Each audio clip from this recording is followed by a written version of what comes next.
Hi everyone, Monika kitchen হোমে সবাইকে স্বাগতম। মনিকার কিচেন হোমে নিয়ে চলে এসেছি বেগুন ভাত। তাই আমি বেগুনটাকে এইভাবে সরুভাবে কেটে নিয়েছি, আর পুরো ভিডিওটা দেখার অনুরোধ রইল। ভিডিওটা যদি ভালো লেগে থাকে লাইক কমেন্টস করে। আর এইটা আমি করবো বেগুন ভাত। বেগুন ভাতের জন্য আমি বেগুনটাকে এইভাবে কেটে নিয়েছি, আর আলুগুলো সরু সরুভাবে কেটে নিয়েছি, একটা টমেটো নিয়েছি। তা রেসিপিটা শুরু করা যায়, চলো বন্ধুরা। আর পুরো ভিডিওটা দেখার অনুরোধ রইল। পুরো ভিডিওটা দেখে যদি ভালো লেগে থাকে লাইক কমেন্টস করো আর সাবস্ক্রাইব করো। আর এদিকে আমি কড়াই বসিয়ে দিয়েছি, কড়াইয়ের মধ্যে সর্ষের তেল দিয়ে দিয়েছি। সর্ষের তেলটা গরম হয়ে গেছে, তেলটা এবারে দিয়ে দিলাম বেগুন, আর বেগুনটাকে দিয়ে দিলাম।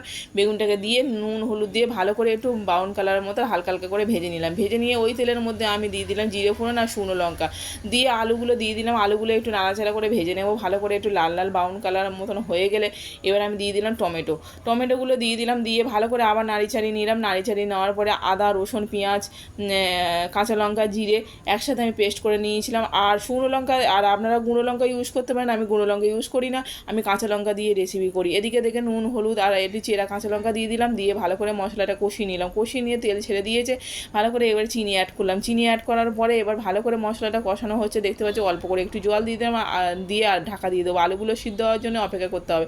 আলুগুলো ঢাকনা খুলে সিদ্ধ হয়ে গেছে। এবার আমি দিয়ে দিলাম ভেজে রাখা বেগুনগুলো দিয়ে দিলাম। দিয়ে ভালো করে একটু নাড়িচাড়ি নেবো। নাড়িচাড়ি নেওয়ার পরে এবার দিয়ে দিলাম, দেখো আমার তেলটা কতটা, বেগুনগুলো দেখো একদম ভাঙবে না, আস্তে আস্তে করে তোমার এরকম নাড়াচাড়া করবে।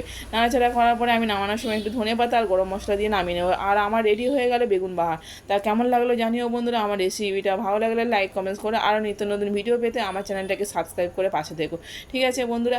আর ভালো লাগলে একটা লাইক কমেন্টস করো, ঠিক আছে। কেমন লাগলো আমার বেগুন ভাত রেডি হয়ে গেছে, আর দেখতে কত সুন্দর হয়েছে, খেতেও খুবই সুন্দর অসাধারণ। এটা রুটি দিয়েও খাওয়া যায়, আর এটা ভাত দিয়েও গরম গরম ভাতের সাথেও পরিবেশন করা যায়, খুবই সুন্দর লাগে, একদম অসাধারণ রেসিপি একটা। ঠিক আছে বন্ধুরা, টাটা।